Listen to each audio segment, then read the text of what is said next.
Chapter 10.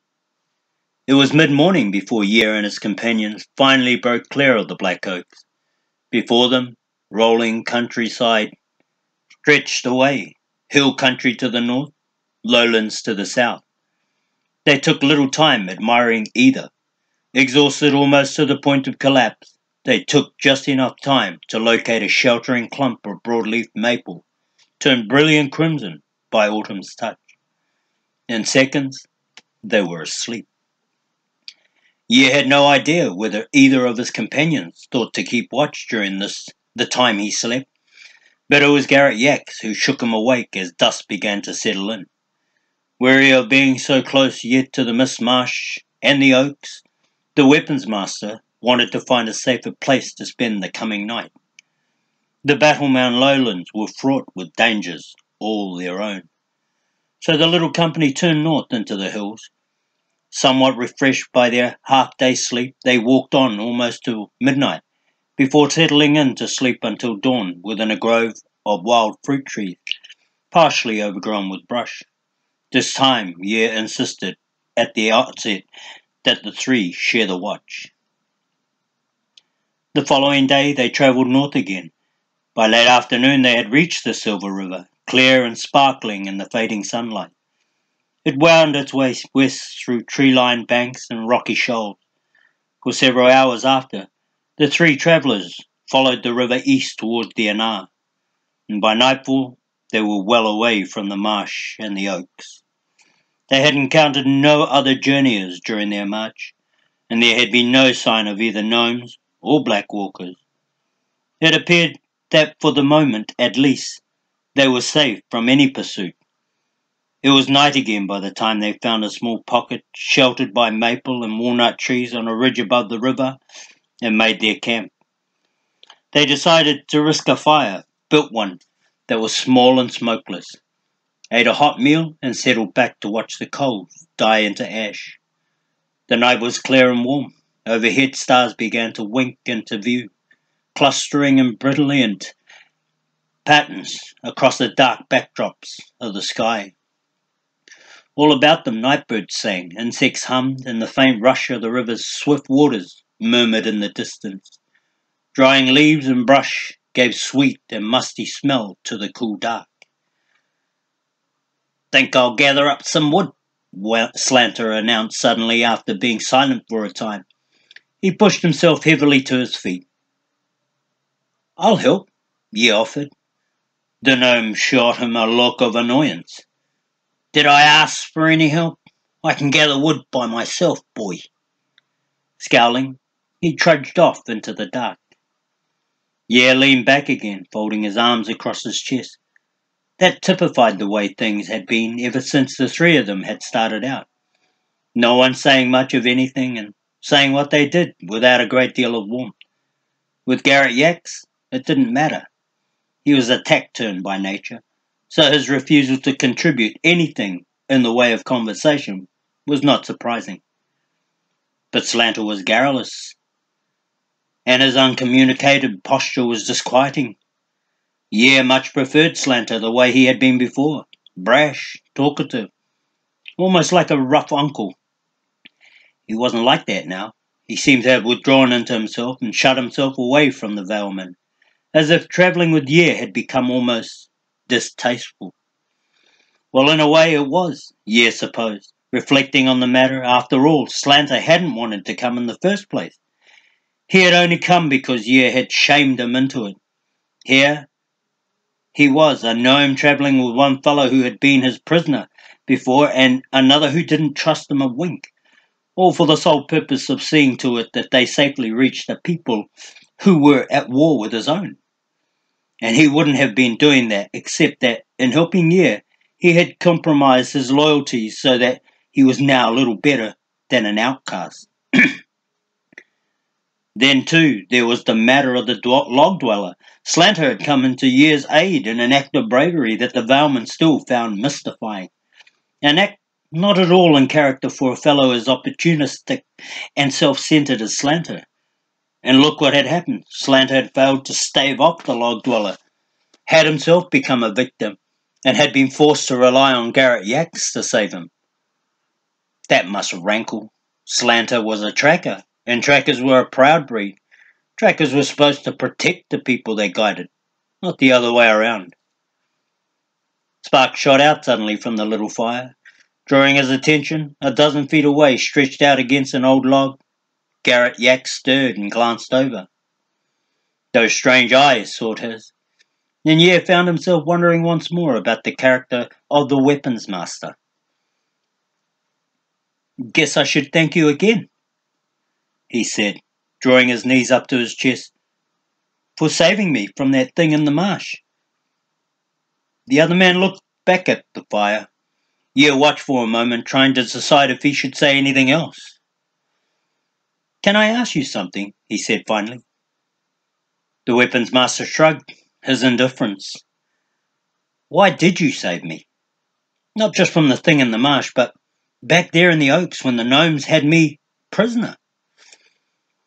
The hard eyes suddenly fixed on him again, and he hurried his words before he had time to think better of them. "It's just that I don't understand what made you do it. After all, you didn't know me. You could have just gone your own way." Garrett Yak shrugged again. "I did go my own way." "What do you mean?" "My way happened to be your way. That's what I mean." Yair frowned slightly. "But you didn't know where I was being taken." "East. Where else would a gnome patrol with a prisoner be going?" Yair's frown deepened. He couldn't argue with that. Still, none of what the weapons master had said did much to explain why he had bothered to rescue Yair in the first place. "I still don't see why you helped me," he pressed. A faint smile crossed the other's face. "I don't appear to you to possess a particularly humanitarian nature. Is that it?" "I didn't say that." "You didn't have to. Anyway, you're right. I don't." Yair hesitated, staring at him. "I said I don't," Garrett Yaks repeated. The smile was gone.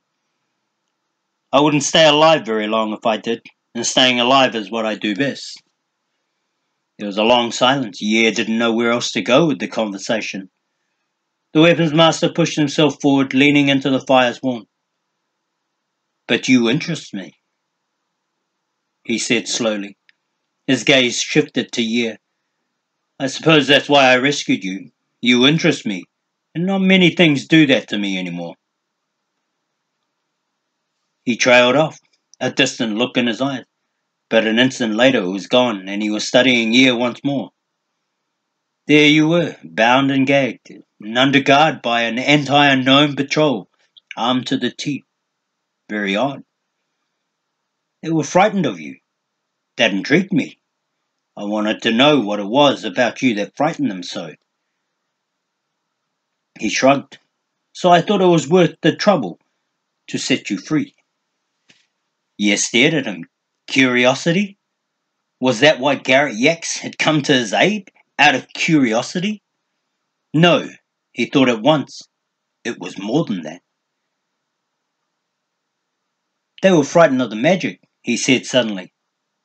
"Would you like to see how it works?" Garrett Yaks looked back at the fire. "Later, maybe. The journey's not done yet." He seemed totally without interest. "Is that why you're taking me to Cullhaven?" Yair pressed. "In part." He let the words hang. Yair glanced over at him uneasily. "What's the rest?" The weapons master did not respond. He did not even look at the Veilman. He just leaned back against the fallen log, wrapped himself in the black travel cloak, and watched the fire. Yair tried a different approach. "What about Slanter? Why did you help him? You could have left him to the log dweller."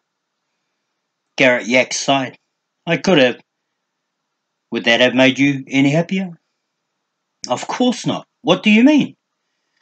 "You seem to have formed an opinion of me as a man who does nothing for anyone without some personal benefit.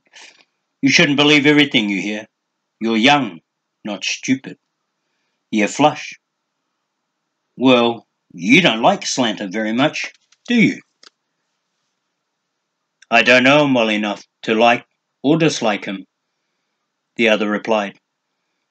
I admit that for the most part, I'm not particularly fond of gnomes, but this one twice was willing to place himself in danger for your sake. That makes him worth saving. He glanced over suddenly. Besides, you like him, and you don't want anything to happen to him. Am I right? You're right. Well, that in itself seems rather curious, don't you think? As I said before, you interest me. Jair nodded thoughtfully. You interest me too. Gary Yax turned away. Good. We'll both have something to think about on our way to Cullhaven.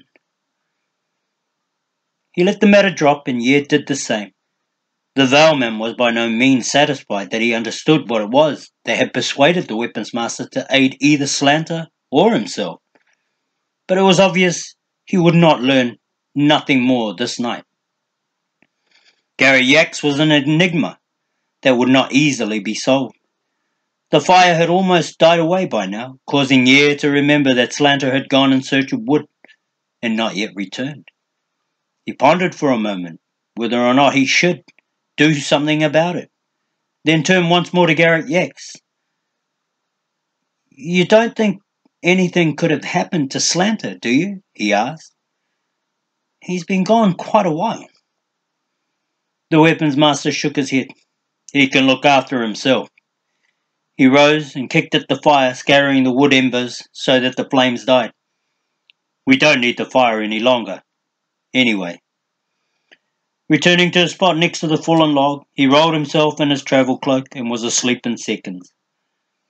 Jair lay silently for a time, listening to the man's heavy breathing and staring out into the dark. Finally, he too rolled into his cloak and settled back.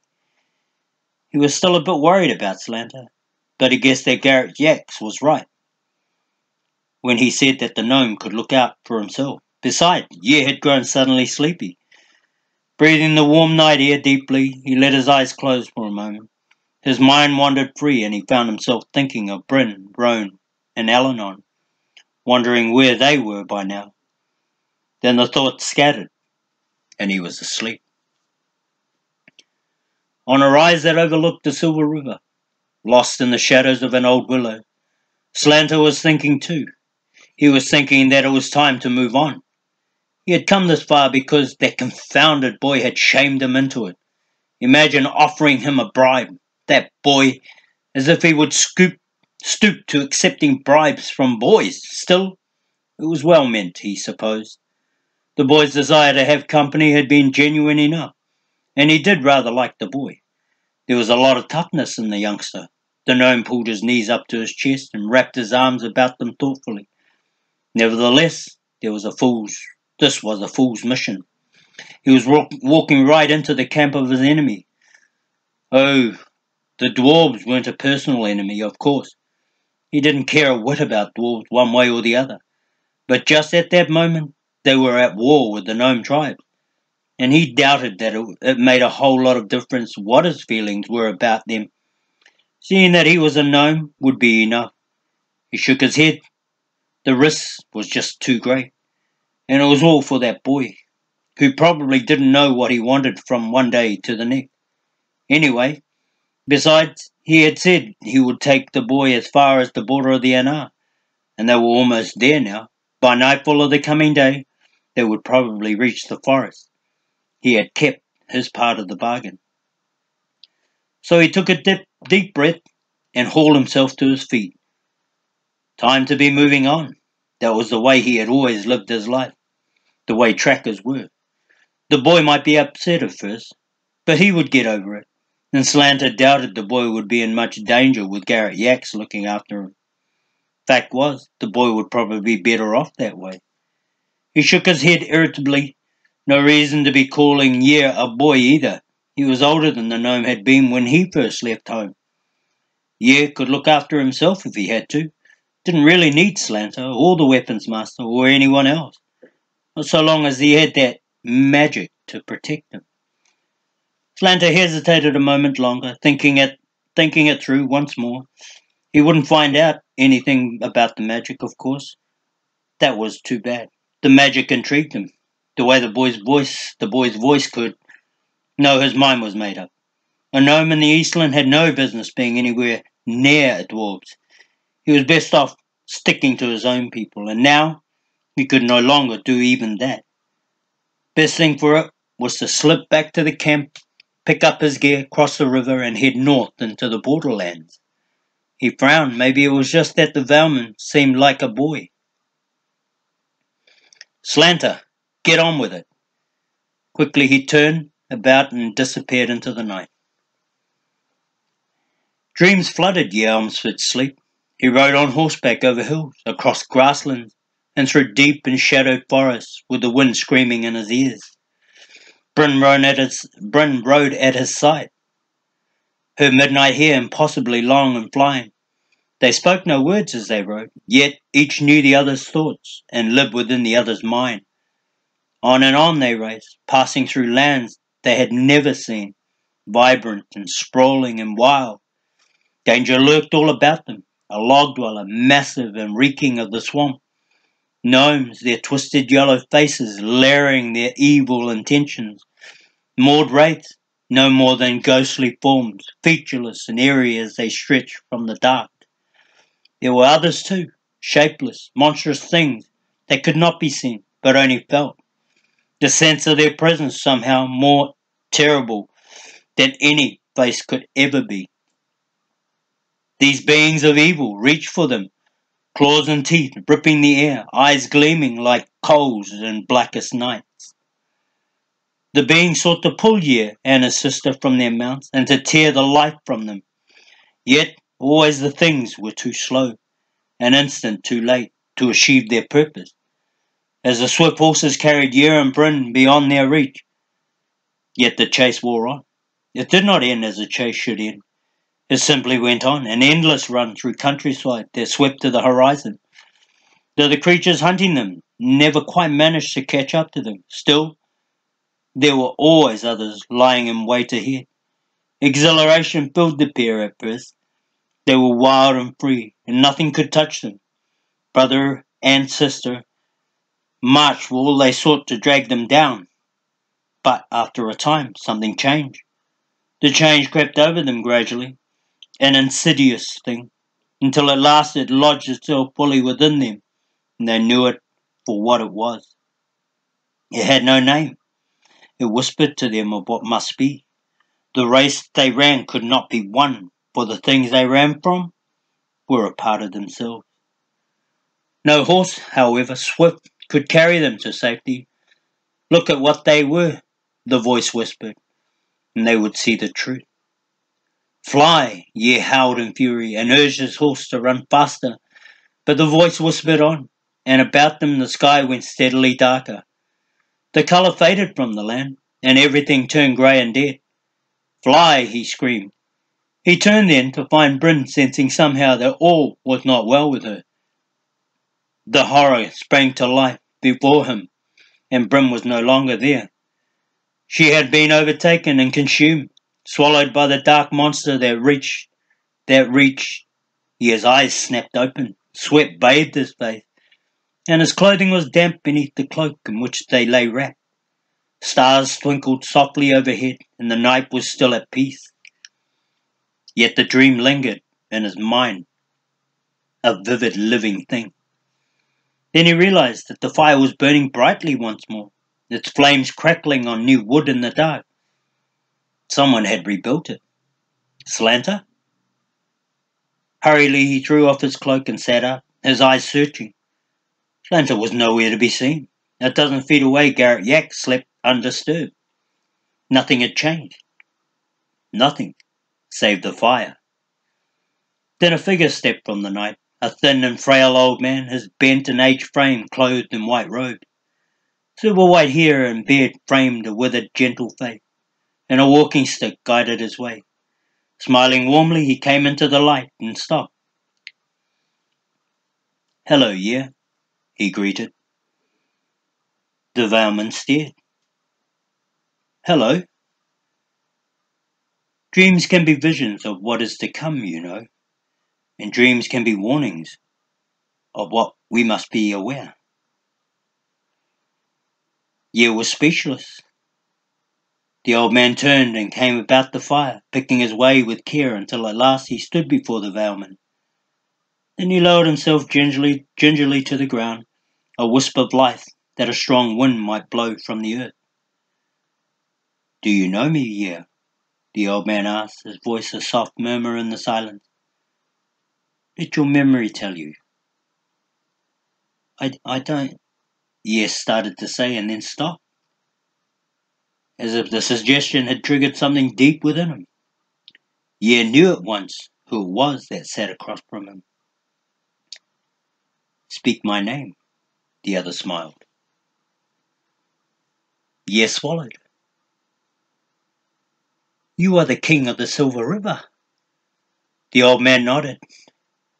"I am what you name me.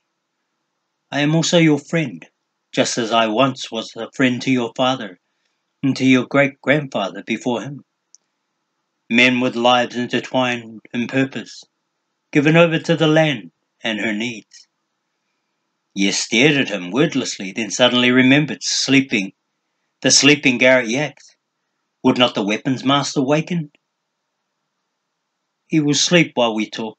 His unspoken question was answered. "No one comes to disturb us this night, child of life." Child? Yes, stiffened. But in the next instant, his anger was gone, melted by what he saw in the other's face. The warmth, the gentleness, the love. With this old man, there could be no anger or harsh feeling. There could only be respect. "Hear me now," the aged voice whispered. "I have need of you, yeah? Let your thoughts have ears and eyes that you may understand." Then everything about the Veilman seemed to dissolve away, and within his mind images began to form. He could hear the old man's voice speaking to him, the words strangely hushed and sad, giving life to what he saw. The forest of the Anar lay before him, and there was the Ravenhorn, a vast and sprawling mountain range that rose black and stark against the crimson sun. The Silver River wound through its peaks, a thin, bright ribbon of light against the dark rock. He followed its course upriver, far into the mountains, until at last it had traced it to its source. High within a single, towering peak, there stood a well. Its waters spring-fed from deep within the earth, rising through the rock to spill over and begin the long journey west. But there was something more, something beyond the well and its keep. Below the peak, lost in mist and darkness, was a great pit, hemmed all about by jagged rock walls. From pit to peak, a long and winding stairway rose, a slender thread of stone spiraling upward. Moored wraiths walked that causeway, dark and furtive in their purpose. One by one they came, at last gaining the peak. There they stood in a row and looked down upon the waters of the well. Then they advanced as one upon it and touched the waters with their hands. Instantly the water went foul, poisoned, and turned from clearest crystal to an ugly black. It ran down out of the mountains, filtering west through the great forests of the Anar, where the dwarves dwelt, then on to the land of the king of the Silver River, and to Jair. Poisoned! The word screamed suddenly in the Veilman's mind. The Silver River had been poisoned, and the land was dying. The images were gone in a rush. Jair blinked. The old man was before him again, his weathered face smiling gently. From the bowls of the moored wraiths climbed the walk they called the Croa to Heaven's Well, the life source of the Silver River, he whispered. Bit by bit, the poison has grown worse. Now the waters threaten to go bad altogether. When that happens, Jair whispered, all of the life they serve and sustain from the deep Anar west to the Rainbow Lake will begin to die. But can't you stop it? The Veilman demanded angrily, wincing with pain from the memory of what had been shown. Can't you go to them and stop them before it is too late? Surely your power is greater than theirs. The king of the Silver River sighed. Within my own land, I am the way and the life, but only there. Beyond, I am without strength. I do what I can to keep the waters clean within the Silver River country, but I can do nothing for the lands beyond. Nor do I have power enough to withstand forever the poison that seeps steadily down. Sooner or later, I will fail. There was a moment's silence as the two faced each other in the flickering light of the campfire. Year's mind raced. What about Bryn? He exclaimed suddenly. She and Eleanor are going to the source of the Maud Wraith's power to destroy it. When they have done that, won't the poisoning stop? The old man's eyes found his. I have seen your sister and the druid in my dreams, child. They will fail. They are leaves in the wind. Both will be lost. Year went cold. He faced the old man in stunned silence. Lost? Bryn? Gone forever? No, he murmured harshly. No, you're wrong. She can be saved. The gentle voice reached out to him suddenly. You can save her.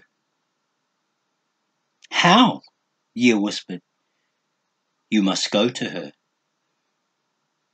But I don't know where she is. You must go to where you know she will be. I have chosen you to go in my place as savior to the land and its life. There are threads that bind us all, you see, but they are knotted. The thread you hold is the one that will pull the rest free. Ye didn't know what the old man was saying, and he didn't care. He just wanted to help Bryn. Tell me what I have to do. The old man nodded. You must begin by giving to me the Elfstones. The Elfstones? Again, Year had forgotten he had them. Their magic was the power he needed to break apart the Maud Wraith magic, and any evil that would conjure up to stop him. Can you make them work for me? The Veilman asked hurriedly, drawing them from his tunic. Can you show me how to unlock the power? But the king shook his head. I cannot. Their power does not belong to you. It belongs only to one whom the magic has been given freely, and the magic was not given to you. Ye slumped back dejectedly. Then what am I to do? What use are the stones of much use, Ye? The other interrupted gently. But you must first give them to me for good. Ye stared at him. For the first time since the old man had appeared, the Veilman hesitated to believe he had salvaged the Elfstones from his home at the risk of his life. Time and again he had protected them, all for the sole purpose of finding a way to use them to aid his family against the Maud Wraith. Now he was being asked to give up the only real weapon he possessed. How could he do such a thing? Give them to me, the soft voice repeated. Ye hesitated a moment, wrestling with his indecision. Then slowly he passed them to the king of the Silver River. Well done, the old man commanded. You show character and judgment worthy of your forebears. It was for these qualities that I chose you, and these qualities will sustain you. He slipped the Elfstones within his robes and brought forth a different pouch. This pouch contained silver dust, life restorer to the waters of the Silver River. You must carry it to Heaven's Well and scatter it into the poisoned water. Do that, and the river will be clean again. Then you will find a way to give your sister back to herself. Give Bryn back to herself? Ye shook his head slowly. What did the old man mean by that? She will lose herself, the king of the Silver River again seemed able to read his thought. Yours is the voice that will help her to find the pathway back. Ye still did not understand. He started to ask the question that would clear away his confusion, but the old man shook his head slowly. Listen to what I say. One thin arm reached out to him, and the pouch with the silver river was placed in his hand. Now we are bound. Trust has been exchanged. So now it can be with the magics. Your magic is useless to you, mine equally to me. I keep yours, therefore, and give you mine. Again he reached into the robe. The elf stones are 3 in number, one each for the mind and body and heart. Magics that entwine and form the power of the stones. 3 magics, then, shall you be given. First this. In his hand was a brilliant crystal on a silver chain. He passed it to Jair. For the mind, a vision crystal. Sing to it, and it will show you the face of your sister, wherever she may be. Use it when you have need of knowing what she is about, and you will have need of knowing, for you must reach heaven's well before she reaches the Malmord. His hand lifted to Jair's shoulder. For the body, strength to see you through on your journey east and to stand against the dangers that will beset you. That strength you shall find in those who will travel with you, for you shall not make this journey alone. A touch of the magic, then, to each. It begins and ends here. He pointed to the sleeping Garrett Yak. When your need is greatest, he shall always come. He shall be protected to you until you stand at last at heaven's well. Once more he turned back to Jair, and for the heart, child, the final magic, a wish that shall serve you best. One time only you may call upon the Wishsong, and it shall give you not an illusion, but reality. It is the magic that will save your sister. Use it when you stand at heaven's well. Jair shook his head slowly. But how am I to use it? What am I to do? I cannot tell you what you must decide for yourself. The king of the silver river replied. When you have thrown the silver dust into the basin at heaven's well, and the waters are clear once more, throw the vision crystal after. You must find your answer there. He bent forward then, his frail hand lifting. But be cautioned. You must reach the well before your sister enters the Malmord. It is written that she shall do so. Since the jeweled faith in her magic is well placed, you must be there when that happens. I will, Jair whispered, and clutched the vision crystal tightly. The old man nodded. I have placed much trust in you.